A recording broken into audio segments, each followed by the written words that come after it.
Alright, y'all. While I was editing this video, I had to stop and get back on camera again because I just thought about how they had your boy, why they had your boy, how you say it's Modoc or whatever.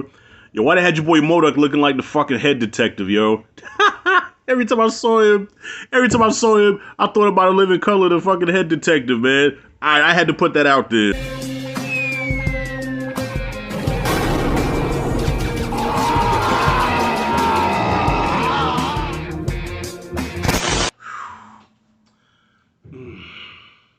The thrill is gone. The thrill is gone away. Alright, so Ant-Man and the Wasp, Quantamania. Here we go. This is probably going to be like the 100th or 1,000th review that you've seen on this MCU. Everybody's got to review MCU movies. That's just a given doing what we do. At this point in the game, you can probably hear from my voice and my lack of enthusiasm. I watched this movie not because I was excited, not because I was like just amped, like, damn, I can't wait to see Ant-Man and the Wasp, Quantumania. I'm watching this out of obligation because I feel like it's my duty, because I feel like I have to, and because I have too much time invested in these films in the MCU to just stop. But I'm starting to get to a point where I've been watching wrestling since I was a little kid, but then after the Stone Cold era, after Rock era, when John Cena, those guys started coming in, I just lost interest and I haven't watched it since. And I'm afraid the MCU is going to do this because I know eventually they have to introduce a whole new generation of characters that I'm not going to be able to get behind. All right, so I'm still, pro Steve Rogers, Thor, Hulk, like that first generation, which now, I mean, of course, they're getting older too. I know they can't play these parts forever, so don't, Rashad, they can't play the parts forever. I know they can't play forever, okay? But these new characters, I don't really fuck with. Well, with the exception of Natasha's sister, was it Florence Pugh, and of course the lovely, oh my God, what is it, Tiana Paris? But yeah, I'm gonna get sidetracked here. Ant-Man and the Wasp, Quantumania. This movie was okay, not a bad film, but nothing special. I watched it and I said, that wasn't bad. I'm probably not gonna watch it again until it comes on Disney Plus. I'm not gonna rush out and be like, yo, man, I gotta go see Quantumania. But I think one thing we're all gonna have in common though is that the standout is clearly Jonathan Majors as Kang the Conqueror. Now, by the way, this is a non-spoiler review, but I gotta say, Jonathan Majors knocked it out the park. All right, but he's not quite Thanos yet. He's not quite Thanos. Okay, the way they brought Thanos in the MCU was just brilliant. You know what I'm saying? Like they built him up and built him up. When you finally seen him, that's Thanos. Okay, so Kane didn't get that introduction. He didn't get that Undertaker type mysterious, epic introduction. But when he came on the screen, killed it. Jonathan Majors is a great fucking actor. And like it almost seems like it's two different people from the part he played in the Loki series, even though it's the same person as Jonathan Majors, but it feels like two different people because of how he plays it. So as a villain here, he works as a villain. He's the clear standout, and it's funny because Marvel's known to have weak villains, but in this case, the villain outshined the hero. You know what I'm saying? So Paul Rudd is Ant-Man. He's likable. I don't dislike that. I would feel like a piece of shit if I talk shit about Paul Rudd, because he seemed like such a nice guy. He's like somebody that you could just sit at a bar with and have a couple of beers and shoot the shit and talk the Super Bowl or whatever. You know what I mean? He just seems like just a very nice guy. So Paul Rudd, I have no problem with him as Ant-Man. The Wasp, I forgot the actor's name.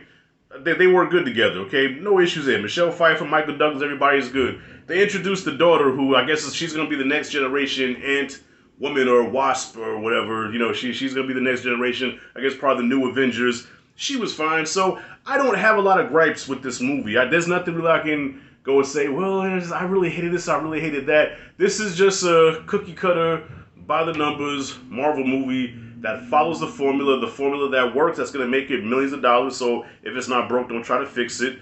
But I'm just the type of moviegoer where I like to see you take chances, just to take risks. You know what I mean? Just put it out there. Give me something different that I've never seen before that will embed in my brain and be like, holy shit, I will never forget that.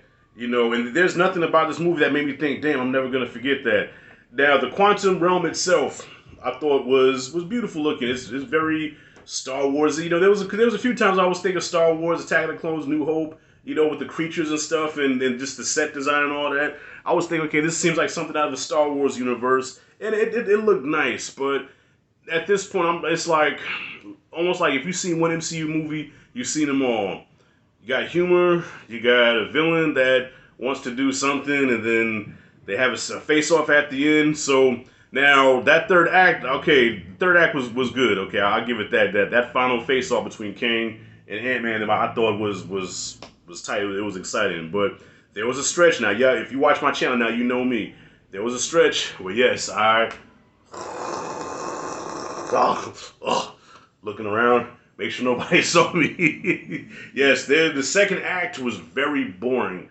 A lot of exposition, a lot of explaining, a lot of this and that, and I can't even tell you. Even if I wanted to spoil it, I probably couldn't even tell you because I was falling the fuck asleep. I was knocking out. So I think I got the gist of what's going on. I think I get the whole thing with Kang and how he operates, but I really didn't care. So yeah, that second act, I fell asleep. Third act woke me back up. I'm like, God damn, okay, this is what I come to see. 2 end credit scenes, I ain't gonna say, but stick around for both of them because both end credit scenes are really important. Because I know with some Marvel movies, like that mid credit scene would be like the most important part. If they wait all the way to the end, it's just Captain America talking into a fucking screen, saying, "Hey, you guys waited to the end? Okay, you can go home now." That shit pisses me off. But nah, both end credit scenes are very important, so stay for the both of them. So wrapping it up, Ant-Man the Wasp, Quantamania, not special, not great, not bad. It's just it's warm like porridge. You know what I'm saying? It's just something nice and warm to put in your body, and you walk away for you feel full for like a few minutes. But like Chinese, it goes right like Chinese food, it goes through you, and then you're hungry again. Okay, these MCU movies like fast food at this point. They taste good, but nothing special. You know. That's it and that's all. So what you guys think about Quantumania? Comment freely below. Let me know what you thought. If you like it, dig this content. Oh, I forgot to give it a grade. I'm going to give it a C. See? Give it a C. Not a failing grade, Give it a passing grade, but, because, listen, Marvel movies used to be events. You know what I'm saying?